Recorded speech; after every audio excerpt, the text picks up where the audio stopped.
సారిక అప్పుడే బయటికి వస్తూ మొదలుపెట్టారా మీరు? అన్నయ్య నాకు ఎగ్జామ్ లేట్ అవుతుంది, నేను వెళ్తాను అని అంటుంది. నారాయణ ఆగు తల్లి, ఎలా వెళ్తావు? రే జితేంద్ర ఎలాగో ఖాళీనే కదా, నువ్వు వెళ్ళి అమ్మాయిని కాలేజీలో దింపిరా వెళ్ళు అని అంటాడు. జితేంద్ర అవునా నాన్నగారు, మధ్యలో చాక్లెట్లు బిస్కెట్లు ఏమైనా కొనివ్వాలా అని అడుగుతాడు.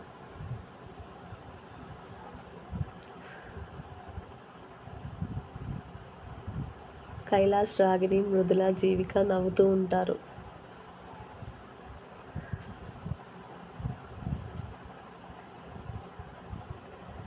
అనురాధ, లక్ష్మి నవ్వుతూ కిచెన్లోకి వెళ్తారు. సారిక కోపంగా జితేంద్ర తలపై కొట్టి, చూడు మావయ్య ఎలా ఎగతాళి చేస్తున్నారు అని అంటుంది.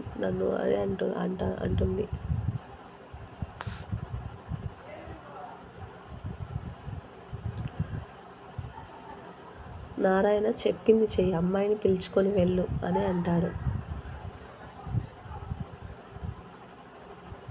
జితేంద్ర సరే అని, రండి మేడం, మీరు ఒక ప్రిన్సెస్, నేను మిమ్మల్ని పిలుచుకొని వెళ్ళాలంట, రండి అని అంటాడు.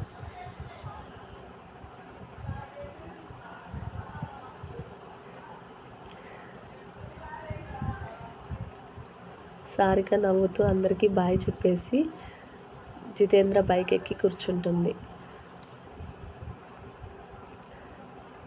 జితేంద్ర బైక్ స్టార్ట్ చేసి డ్రైవ్ చేస్తా, అయినా ఎన్ని రోజులే ఇలా ఖాళీగా ఉంటావు, ఎవరినో ఒకరిని బాయ్ ఫ్రెండ్ని చూసుకోవచ్చు కదా అని అంటాడు. వాడే నిన్ను పికప్లు డ్రాపింగ్లు అన్నీ చేసుకుంటాడు.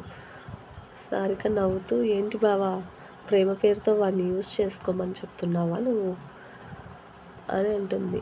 జితేంద్ర ఇప్పుడు అమ్మాయిలంతా ఇదే కదే ఫాలో అవుతోంది అని అంటాడు.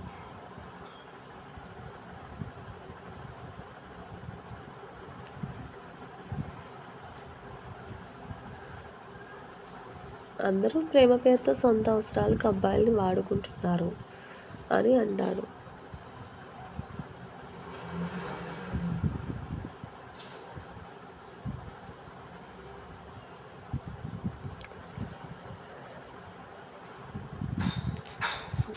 సారిక, నేను నీ మరదల్ని బావా, అలా ఎప్పటికీ చేయను అని అంటుంది.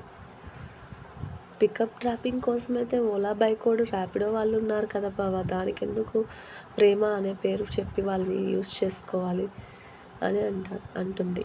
జితేంద్ర, అబ్బా అందరినీ ఇలాగ అనుకోరు కదే. సారిక, లేదు బావా, ప్రేమ అనేది చాలా స్వచ్ఛమైనది, అది కేవలం అవసరాల కోసం మనం వాడుకోకూడదు కదా.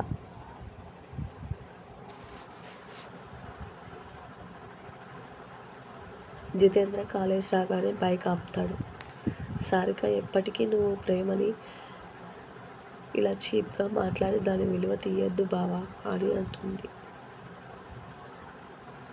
ప్రస్తుతం అన్ని వస్తువులు కల్తీ చేస్తున్నారు బావా, కానీ ప్రేమను ఇప్పటి వరకు ఎవరూ కల్తీ చేయలేకపోయారు.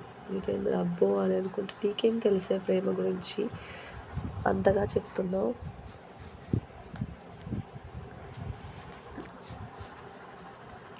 సారిక ఫీల్ అవుతూ, బావ మన కుటుంబం మన పైన చూపించేది, నీపై నా పైన చూపించేది స్వచ్ఛమైన ప్రేమ, అలాంటి ప్రేమ మనకి మన జీవితంలో పెళ్లి చేసుకునే వ్యక్తి నుండి లభిస్తుంది.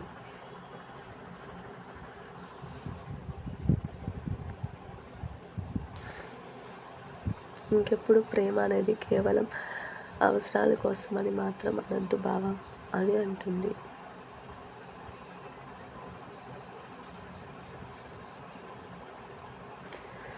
జితేంద్ర, అమ్మ తల్లి ఇక అనను ఓకేనా, ఎగ్జామ్ బాగా రాయి ఫస్ట్, ఆల్ ది బెస్ట్ అని చెప్తాడు. సారిక నవ్వుతూ థ్యాంక్స్ బావా అని చెప్తుంది.